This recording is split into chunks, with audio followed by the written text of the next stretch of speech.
و سقراط خۆی بە ئاشکرا پێت دەڵێ کە ئەو هێز ئەخلاقیە لە ناویە چۆن ئیش دەکات، چۆن وا دەکات کە ئەم لەوێ ئەوە سوکەوتەی هەبێت. ئەوەیە لە شوێنەکە دەڵێ لەوانەیە پێتان غەریب بێکەن ئاوا لە کاتێکە ئێمە کاتێکە لێرە ئەم هەڵوێستەی سوکرات دەبینین هەست دەکەن فەرەن هەڵوێستێکی پاڵەوانانەیە،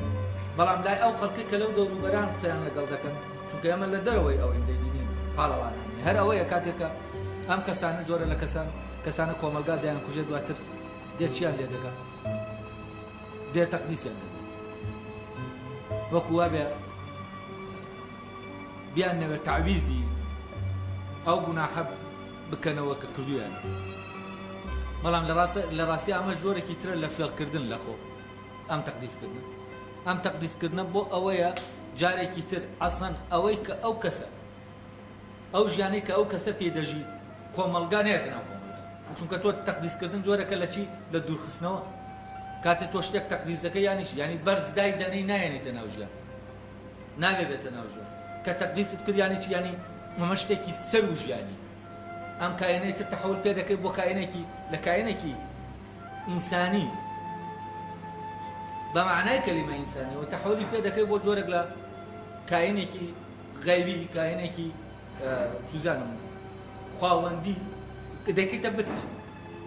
و بە بتکردنی کارێکتەرەکان بۆ ئەوەی کە ئەوان کردویانە تۆ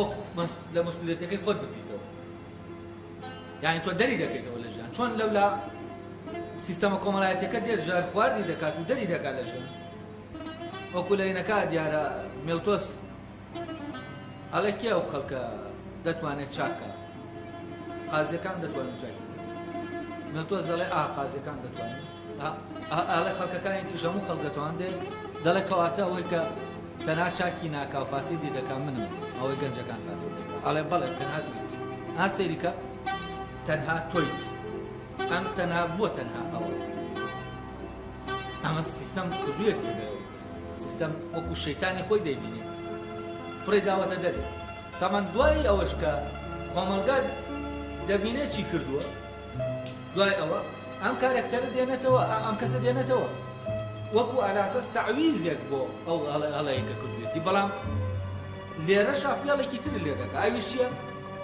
ئەو تەقدیس دەکا ئەم جارە بە تەقدیسکردن، هەمیان بە تەبخیزکردن، ینی بەوەی کە خراپە دەبێت لە کۆمەلگا دەرچێت، بەڵام دوای مردنەکەی بەوەی چاکە دەبێت لە کۆمەلگا دەرچێت، دەبێت دووری خێتەوە لە کۆمەلگا. و ئەمە ئەو ژیانەی پێژیاوە ئەو ژیانە نێتە ناو کۆمەلگاوە. یعنی هەردوو چ تەقدیسکردنەکە و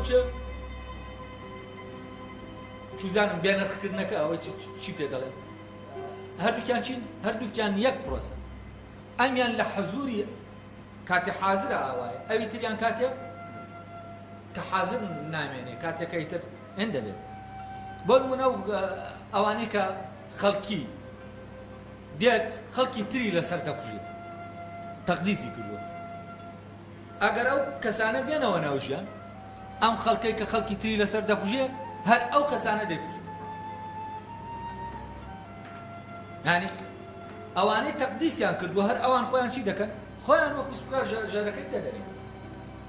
بۆچی؟ چونکە هاتەوە ناو ژیان و ئەوانە ناچار دەکا بەچی؟ بوونی ئەو ناچاریان دەکا ئەوانیش ئەو مەسئولیەتە هەڵگرن. دەبەوەی ئەو مەسئولیەتە هەڵنەگرن دەبێت تۆمەتێکی بۆ دروست بکەن، دەبێت وای نیشاندان وێنایەکی بۆ بکەن ئەمە کەسێکی خراپە تا چی بکەن؟ کۆمەلگا فڕێداتە دەبێت. لەبەرەوەی ئەو کارێکتەرانە کە تەقدیس دەکرێن و خەڵکی لەسەر دەکوژێ هەر ئەو خەڵکەی کە ئەم کوشتنە ڕوودەدا ئەگەر ئەو دابەزێتەوە ناویان چی دەکەن؟ ئەو کوشتنە لەسەر خۆیان جار. لەبەرەوە لێرە تەقدیسکردن جۆرێکە چییە؟ هەر بە هەمان دیوی پرۆسەکەی ترە، بەڵام لە حاڵەتی چییە؟ لە حاڵەتی غیاب. یعنی بۆ ئەوەی هەڵسوکەوت و ژیان ڕێڕەوی ئەو کەسە نەیەتەوە ناو کۆمەلگا و کۆمەلگا سیستەمەکەی خۆی پارێزێت و لە ئەمانە بێ بۆ ئەوەی لە ئەمانە بێ چی دەکات؟ ئەم جارە بەرزی دەکاتەوە، بەڵام ئەو جارە ئەگەر لە ناویا بێ چی دەکات؟ نزمی دەکات. هەر لەبەرەوەیە کە دەبینین کەسانێک لە ناو مێژووە هەن لە ناویان دەبەن و دواتریشی دەکەن تەقدیس دەکەن وام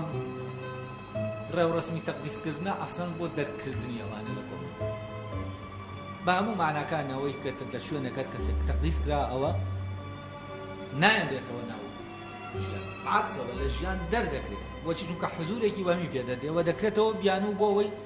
سیستەم جارێکی تر وزەی لێ وەردەگرێت بۆ جەنگەکانی خۆی یعنی دەکاتە بیان و تەقدیسی دەکا بۆچی بۆ نامقەدەسە بۆ ئەوەی دوژمنەکەی ئەوەی کە بە نەیاری دەزانێت ئەوەی کە مشکلەی لەگەڵ یا هەیە دەستی بۆ برچی بکە جەنگی خۆی لەگەڵ بکە لە ناوی بەرێ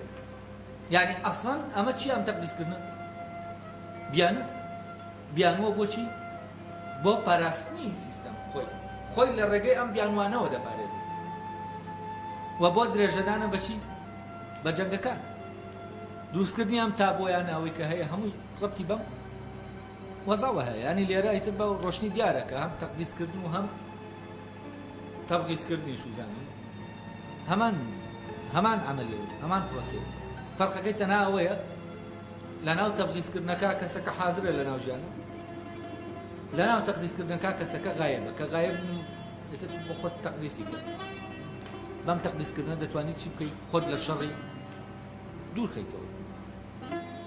تەبەنەمان لە ڕوانگەی کۆمەلگاوە دەڵێن خۆت لە شەڕی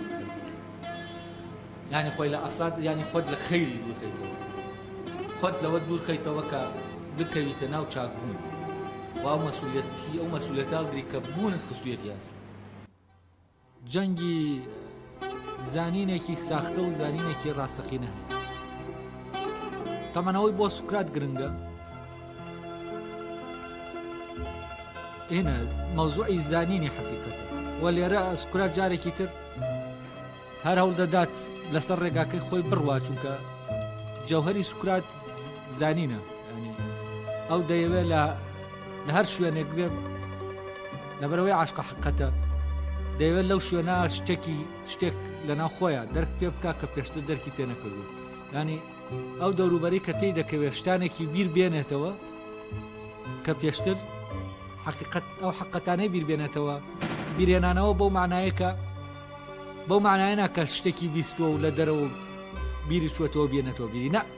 بەو معنایە ئەو شتانەی کە وتمان لەگەڵ لەدایەکبوونا تۆ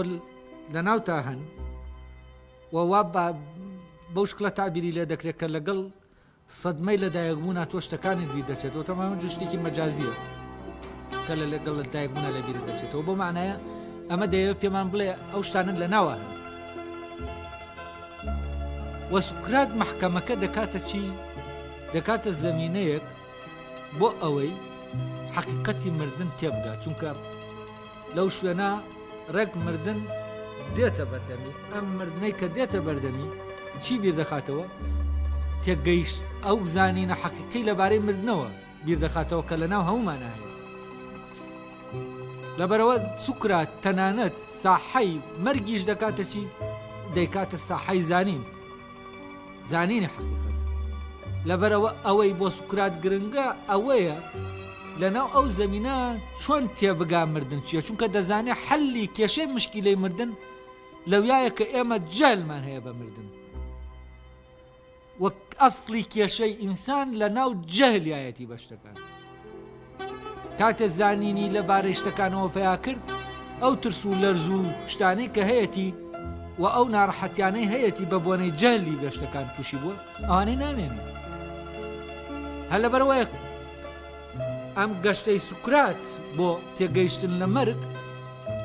ئەمانێکی زۆری دەداتێ لە بەرامبەر چیە؟ لە بەرامبەر مەرگا چونکە لە بەرامبەر مردنا چونکە مردن دەناسیە لێرە